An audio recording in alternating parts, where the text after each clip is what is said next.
The one thing I will say, Cam, and follow me on this this playoff of your take from last week. So I'm a bit surprised that you're as okay with this loss as you are, because it was my thought, my projection on this game was that it was going to be a game going into the fourth quarter, not a down to the wire last possession, 3 seconds on the clock, but going to the fourth quarter, 10-point game.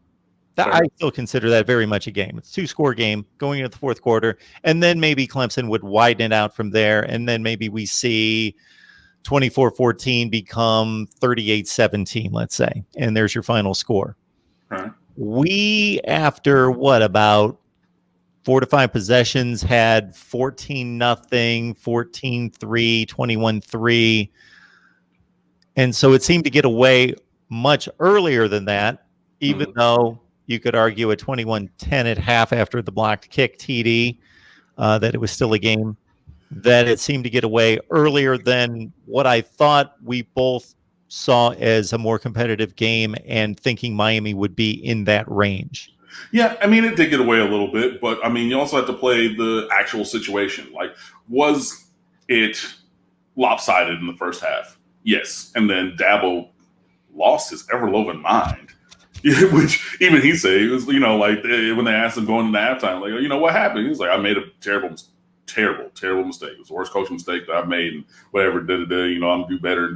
I mean, yeah, I get it. It was terrible, but you're down 21-10 and you get the ball coming out in the third quarter, even with it looking a little unbalanced. Sure. Like you go down and score there, it's 21-17. That's a different ball game. Even with being summarily outplayed, being fairly strongly dominated in that first half, it was still that 2-score-ish game. It was 11 points at the half. Obviously come out and get a 3 and out, and then Miami, it wasn't boat race. Like 58-0 and 38-3. Those were like boat. It wasn't. It's a sound win. It was a good win, but it wasn't boat racing. It wasn't 21-0 first quarter past the sticks.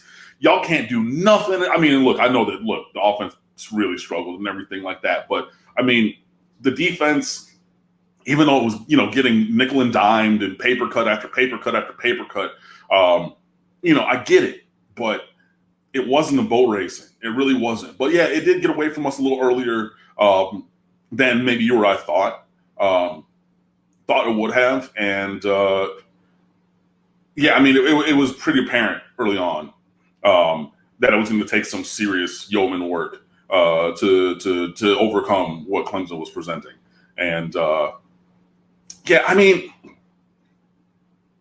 I think that we both thought it was going to be more of a competitive score game early on, like going into the fourth quarter, things like that. And I'm not necessarily okay with it.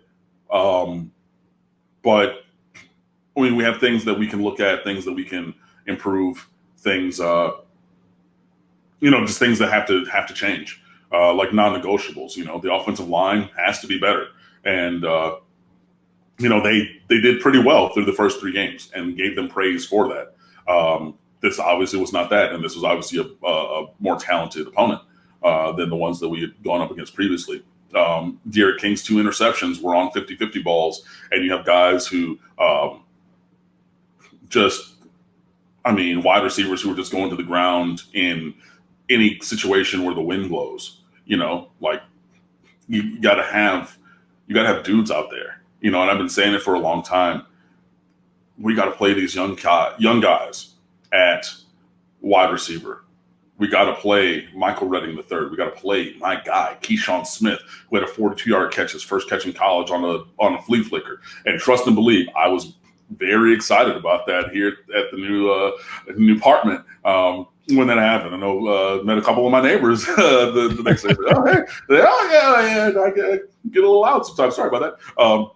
But I mean, those are guys who are not scared.